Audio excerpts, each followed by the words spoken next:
کتێبی زمانی عەرەبی بۆ پۆلی دووەمی بنەڕەتی لاپەڕا 22.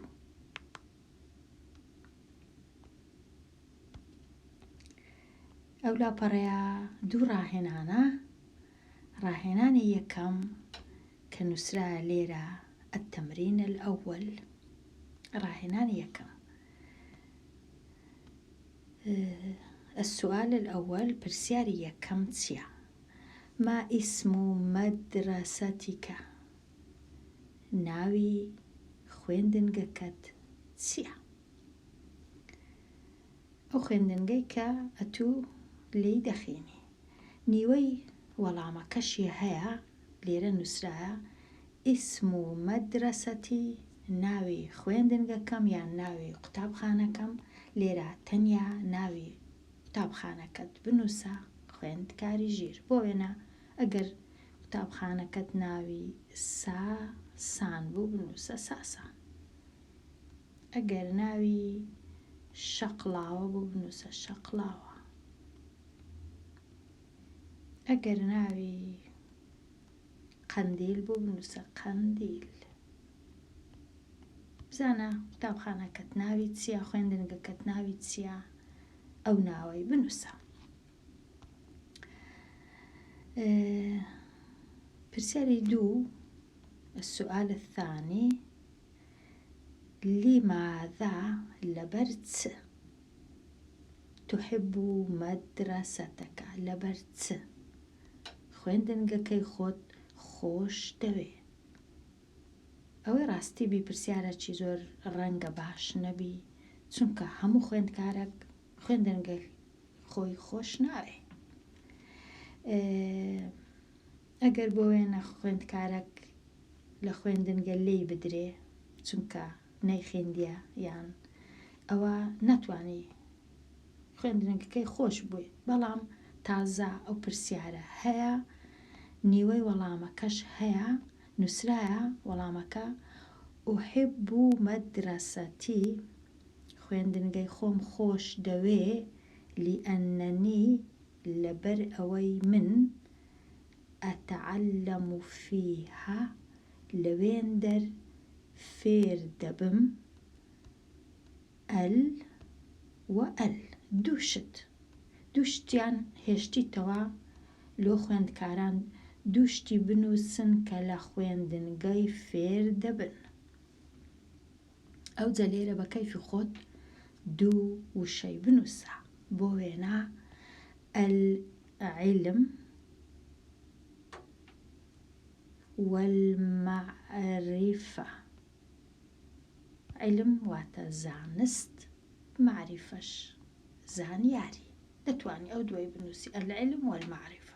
زانست و زانیاری فێر دەبم. ڕەنگە یەکەش کە بنووسی ئەتەعەلەم فیها الحساب واللغة، واتە بیرکاری و زمان لە قوتابخانە و خوێندنگەی فێر دەبم. یەکەش کە ڕەنگە بنووسی ئەتەعەلەم فیها الرياضة، واتە وەرزش، والثقافة، واتە زانیاری گشتی. ئەو جە بزانە بە خۆت چ دەنووسی دووشە. ئەو پرسیارە ئاسان نەبوو، لەبەر هەندێ ئەمن زۆر هەڵبژاردەم دانا هەر کەسە بە کەیف خۆی بنووسی. پرسیاری سێ السؤال الثالث ما اسم معلمك؟ ناوی مامۆستایەکەت چییە؟ ئەگەر مامۆستای پیا و معلم، وما اسم معلمتك؟ ئەگەر مامۆستای ژن، مامۆستای پیا و مامۆستای ژن. مامۆستای ژن لێرە معلمەتیکە بەوەی پێک دێ لە خوێندنگەکەت کامە مامۆستا هەیە. ئەگەر مامۆستاکان مامۆستای پیاو دەتوانی بنووسی اسم معلمی، ناوی مامۆستایەکەم. بۆ وێنە مامۆستا دڵشاد دەنووسی دڵشاد. یان مامۆستا کاوە، یان مامۆستا سیروان، یان مامۆستا دیاکۆ. بزانە ناوی مامۆستایەکە چێە کە چیان بنووسە باشتر وایە ناوی مامۆستای زمانی عەرەبی بنووسی نەوەک تووڕەبی. و ئیسم و معەلیمەتی ئەگەر مامۆستای ژنیش هەبوو مامۆستای خانم دەتوانی بنووسی بۆ وێنە معەلیمەتی شیلان خان یان مامۆستا شیلان یان تەنیا شیلان، یان مامۆستا بۆ وێنە مامۆستا شادان، یان مامۆستا وانەبێژ ڕەنگە زیاتر مامۆستای ژن وانەبێژ هەر ناوەکت بزانە ئەگەر هەبوو ئەگەر نەبوو هیچ نانووسی لێرە. ئەوە تەواو بووین. ئێستا التەمرین الثانی ڕاهێنانی دووەم لێرانە ئەکمل یان ئەکمل بزانە کو بە خۆت تەواو دەکەواتە تەواوی بکەواتە تەواوی دەکەم یان تەواوی بکە.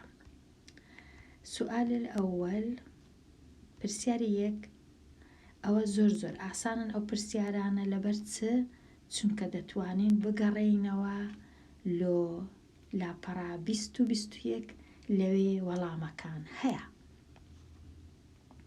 عادە سالار ئیلا، عادە واتە گەڕاوە، سالار گەڕاوە چێندەر.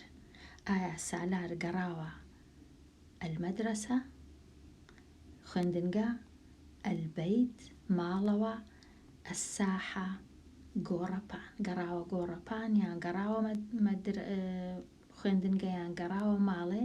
ئەگەر نەزانم دەچم لێرە تەمەشا دەکەم بزانم دەخینمەوە جارشکە لێرە لاپەڕە 20 نووسرایە عادە سالار إلى المەدرسە، عادە سالار إلى المەدرسەتی کەواتە دەچم دەنووسم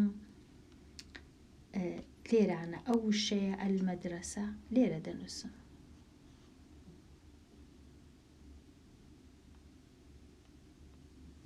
المەدرسە گەڕاوە، سالار گەڕاوە خوێندنگە قوتابخانە.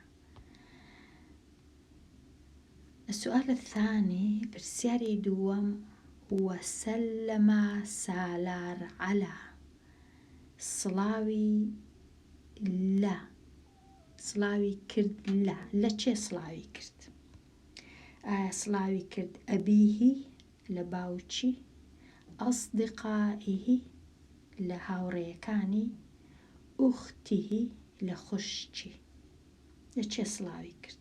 ئەگەر نەزانم دیسان دەچم دەگەڕێمەوە لێرە بزانم لە چێ سڵاوی کردیە. وسلم سالار على أصدقائه بێگومان على المعلمی بەڵام معلم نەبوو لە هەڵبژاردەکان کەواتە ئەصدقائه هاوڕێیەکانی. کەواتە لێرە دیسان دەنووسم لێرە نووسرایە وەکو ئەوەی لێرە دەینووسمەوە.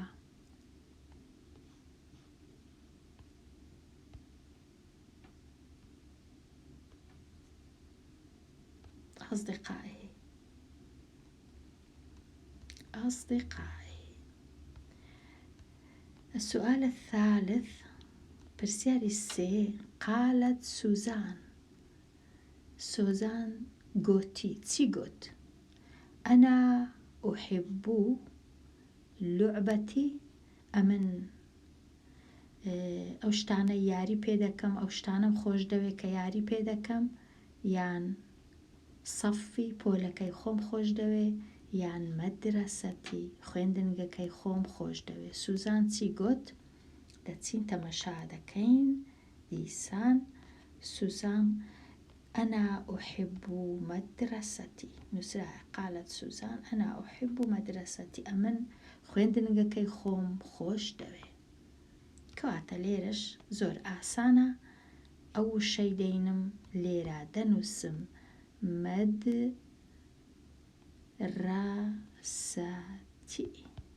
ئەنا ئوحیب مەدرسەتی. بەو جۆرەی ئەو دوو تەمرینانە یان ئەو دوو ڕاهێنانە تەواو بوو. ڕاهێنانی دووەم ئاسان بوو، ڕاهێنانی یەکەم هەتا ڕادەیەک ئاسان نییە، بەڵام ناوی خوێندنگەکە و ناوی مامۆستایەکە زۆر ئاسانە، بەڵام ئەو دوو وشەی ئێرە هەتا ڕادەیەک زەحمەتە چ بنووسی خوێندکار. لێرە تەواو بووم هەتا وانەیەکی نوێ هەر بژی.